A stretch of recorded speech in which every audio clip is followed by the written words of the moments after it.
My jaw is literally on the floor right now. Welcome back to the channel, besties.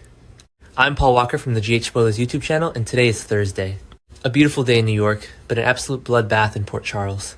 We have to talk about the May 21st episode because the Wyndemere chaos, Britt's unhinged master plan, and Willow's villain era are sending me into orbit. Besties, we need to hold a literal intervention. Right now, I am shaking. I am hitting record at 3 a.m. with bloodshot eyes, because if I don't trauma dump this onto you guys, I will spontaneously combust. Rocco Falconeri is out here doing the absolute most, bursting into Britt Westbourne's office like a frantic little puppy because Danny and Charlotte Cassadine are currently playing Russian roulette in the Wyndemere catacombs. And Britt is literally ascending to god tier status. She looks Rocco dead in the eye, sees how much of an emotional wreck this kid is, and declares she has an extreme solution to stop this madness for everyone. Hot take. But I am actually ascending because Britt is about to throw Ross Cullum straight to the wolves, and I am here for every single second of it. Wait, I'm literally yapping right now, but we have to acknowledge the layers here. Let's do a quick story time rabbit hole because you all. I know I have been a day one stan of Britt's redemption arc. Remember when she was just the Britch? Now she's out here playing 4D chess while battling Huntington's disease. She knows Jason's rotting in a WSB prison because he falsely confessed to shooting Cullum to protect Rocco. Britt verified that false confession. And now, because Cullum is breathing down everyone's necks and has a sneaking suspicion that Danny was the one who pulled the trigger, Britt is taking matters into her own hands. She is planning to tell Jen Sidwell that Cullum killed Marco Rios. Do you realize what this means? She is weaponizing a cartel boss against a rogue WSB director to save Jason's kid. If that doesn't scream peak character development, I don't know what does. She is low-key sacrificing her own safety and potentially her access to Cullum's experimental meds just to wipe him off the map. I am screaming into the mic. Let's get back to the actual tea, because we need to talk about Danny and Charlotte Cassadine. These teens are in way over their heads and I am sweating just thinking about it. They broke into Wyndemere to find dirt on Sidwell, because Danny heard Sonny Corinthos and Rick Lansing talking about how Sidwell is the reason his dad is locked up. Charlotte, bless her chaotic Cassadine heart, was just like, say less, let's break into a cursed castle. But then they overhear some terrifying, powerful information in the tunnels. And suddenly the reality check hits. They realize this is way too dangerous. The sheer panic in their eyes when they hear footsteps echoing in those damp, dark catacombs. It is cinematic gold. Yet it's too late. They are totally trapped. Then the jump scare of the century happens. Before getting out of there, they get cornered by none other than Ross Cullum himself. The preview clip literally had me gasping for air. Cullum, who is already convinced that Danny is the teen who shot him in the back, stares Danny down with pure malice and barks, "Move now." And what does Danny do? He doesn't flinch. He stays exactly where he is. He is channeling pure, unfiltered, stone cold Jason energy. And I am completely losing my mind. Is it just me? Or did they completely fumble the bag on this one if they don't give us a full-blown physical standoff? Cullum is a trained killer, and Danny is just a kid with a vendetta.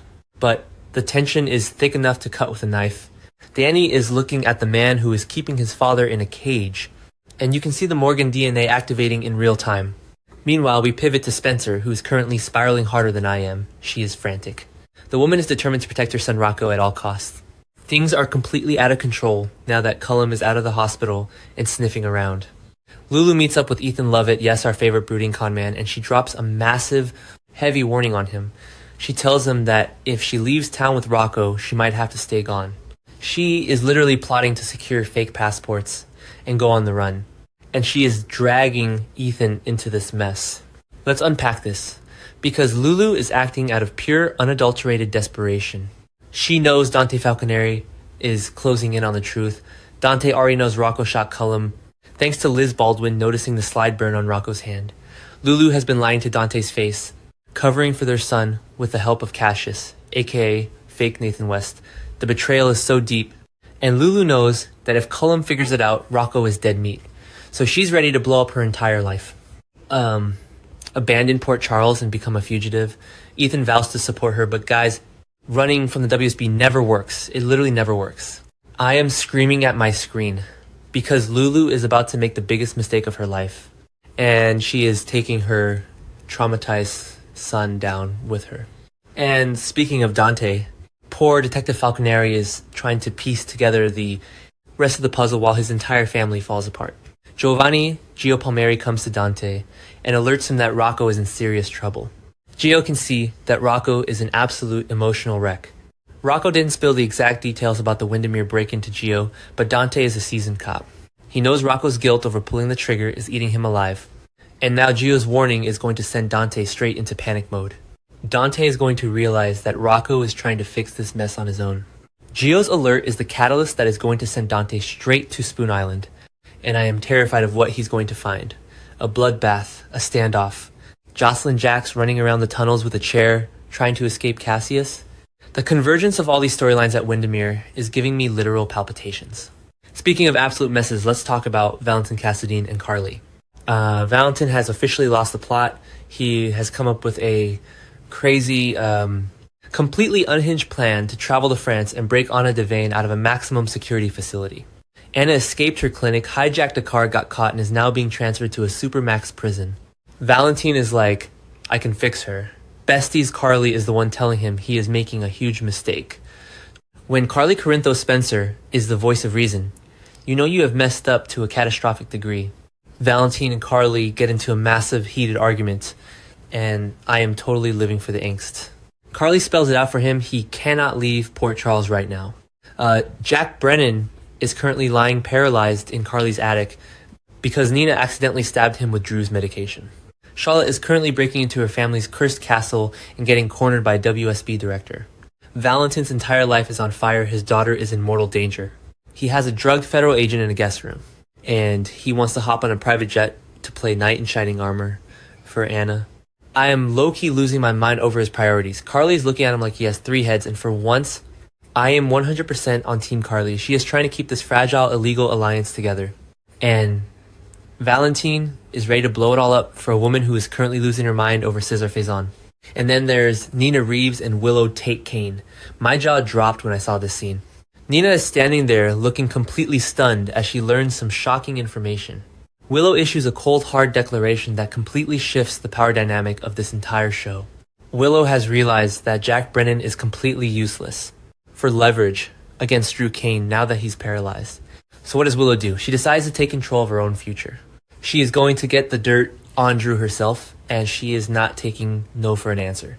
Hot take, but Willow's villain era is the best thing to happen to this franchise in years. She is no longer the weeping passive victim. She is being blackmailed by Jen Sidwell, who literally told her that Drew must stay paralyzed or end up dead. Willow is backed into a corner, and she is showing her teeth. Nina is just standing there, probably realizing that her biological daughter is turning into a ruthless mastermind right before her eyes. Nina thought she was helping by trying to dose Brennan again, only for Brennan to move and catch her off guard. The absolute incompetence of Nina compared to the newfound ruthlessness of Willow is a cinematic parallel that I am obsessing over. Willow is taking the wheel, and Nina is just along for the terrifying ride. I am so here for Dark Willow manipulating the board to protect her family.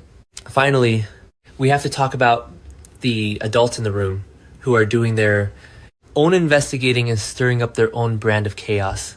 Alexis Davis ends up asking Ava Jerome for help. This ties into the whole Delilah Wilson art gallery mystery. Alexis wants Ava to use her deep, dark connections in the art world to look into the list of galleries found in Delilah's luggage. Alexis is trying to help Harrison Chase and Brooklyn with baby Phoebe's adoption, completely unaware that Ethan Lovett is secretly tied to all of this and burning photos of Delilah in the background. The tangled web of secrets here is absolutely insane. But wait, the drama doesn't stop there, because suddenly Mayor Laura Collins is confronting Alexis. Laura wants to know exactly what information Alexis is sitting on. Laura has been comparing notes, and she knows something massive is brewing in her city. Is it about the art? Is it about Sidwell and Cullum? Or is it about the fact that Spoon Island is currently hosting a teen invasion and a hostage situation with Jocelyn? Laura is trying to keep Port Charles from imploding, but with the Cassidines, the WSB, and the mob all colliding, it's a losing battle. Laura is staring Alexis down, demanding the truth, and Alexis is caught in the middle of a conspiracy that she doesn't even fully understand yet. Besties, this episode is going to be a literal movie. We have Danny staring down the barrel of Ross Cullum's wrath with zero hesitation. We have Britt plotting a cartel assassination to save a teenager. We have Lulu packing her bags to flee the country and dragging Ethan into her fugitive fantasy. We have Valentin trying to stage an international prison break while his daughter is trapped in a dungeon. And we have Willow ascending to her dark throne while Nina fumbles with a syringe. I am oscillating between pure hype and total disbelief over how massive this pivot is. You need to sound off in the comments right now because I cannot process this alone. Are Danny and Charlotte going to survive Cullum? Will Britt actually pull the trigger on her plan with Sidwell? Is Dante going to get to Wyndemere in time? Let me know your thoughts. Smash that like button, and I'll see you in the next one.